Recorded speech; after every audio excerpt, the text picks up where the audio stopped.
Hai semuanya, Assalamualaikum. Balik lagi bareng saya Nadira Putrisandar di PPI Channel.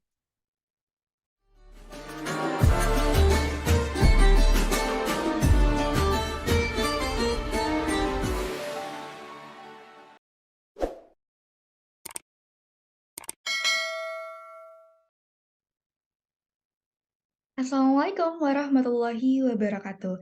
Alhamdulillahirrabbilalamin. Allahumma sholli ala Sayyidina Muhammadin wa ala alihi washabihi ajmain. Amma ba'du.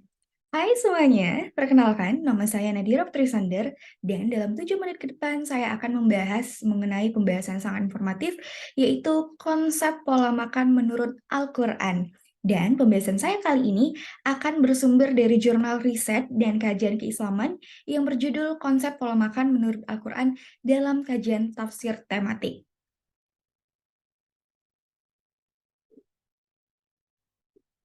Bismillahirrahmanirrahim. Pola makan merupakan salah satu faktor penentu dalam kesehatan manusia. Namun, pada kenyataannya, masyarakat Muslim di Indonesia masih belum memahami konsep pola makan yang ada di Al-Quran. Banyak masyarakat yang masih makan secara berlebihan, terbukti di Indonesia merupakan penghasil sampah makanan terbesar kedua di dunia. Ada pula yang mengonsumsi makanan ataupun minuman yang diharamkan seperti minuman keras dan narkoba serta gemar mengkonsumsi makanan yang kurang bergizi. Al-Quran dan hadis sebagai sumber utama ajaran Islam sudah mengajarkan pola makan yang baik untuk kesehatan jasmani dan rohani. Kesehatan merupakan bagian penting dari kehidupan manusia.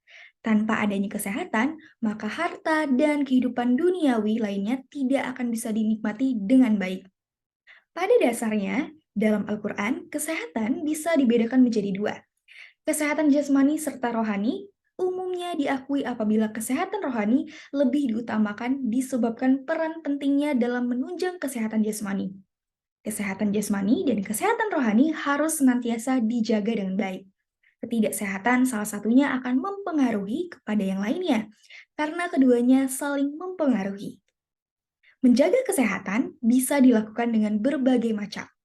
Salah satunya adalah dengan menjaga pola makan. Pola makan adalah hal utama dalam penentu kesehatan kita. Namun, pada kenyataannya banyak di antara kita yang masih belum memahami secara utuh konsep pola makan yang terdapat dalam Al-Quran. Fenomena yang sering terjadi di lingkungan masyarakat yaitu masih gemarnya masyarakat Indonesia makan secara berlebihan.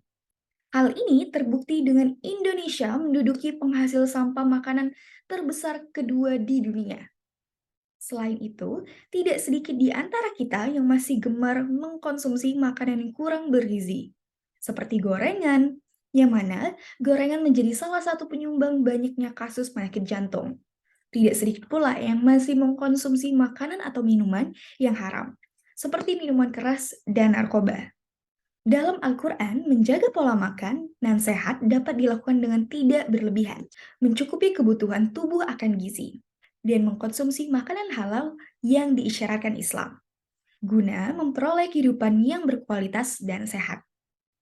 Pedoman utama umat muslim ini juga menjelaskan bahwa setiap makanan yang masuk haruslah halalan thayyiban, halal dan baik. Makanan halal adalah makanan yang diperbolehkan untuk dikonsumsi oleh umat muslim sesuai dengan aturan-aturan yang terdapat baik dalam Al-Quran maupun hadis.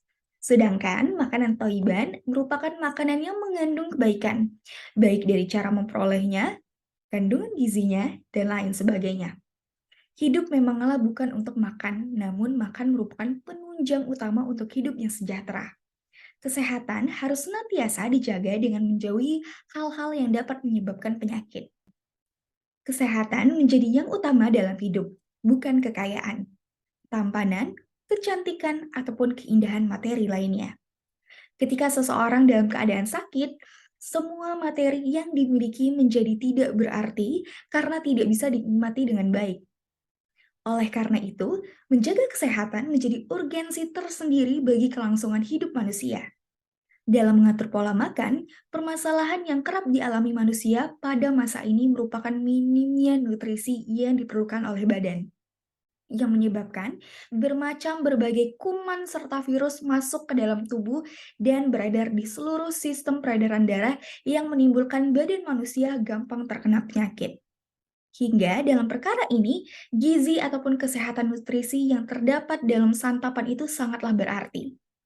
Islam telah memberikan panduan yang sangat jelas berkenaan apa-apa saja makanan yang dapat kita konsumsi, yaitu yang halal lagi baik.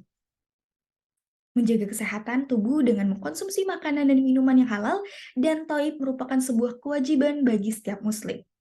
Makanan yang halal dan thayyib artinya makanan dan minuman yang diizinkan untuk dikonsumsi menurut Islam, menurut jenis makanan dan cara memperolehnya. Halal dalam pemahaman fuqaha adalah halal dari segi zatnya dan prosesnya. Disebut thayyib juga jika makanan tersebut aman, baik dan tidak menimbulkan masalah apapun jika dikonsumsi baik jangka pendek maupun jangka panjang dan dapat memberi manfaat bagi tubuh. Sesuai dengan firman Allah Subhanahu wa taala, "Wahai manusia, makanlah dari makanan yang halal dan baik yang terdapat di bumi." Quran Surat Al-Baqarah ayat 168. Adapun ketentuan makan dan minum yang cukup dijelaskan dalam Al-Quran Surat Al-A'raf ayat 31. Makan dan minumlah dan janganlah berlebih-lebihan. Sesungguhnya Allah tidak menyukai orang-orang yang berlebih-lebihan.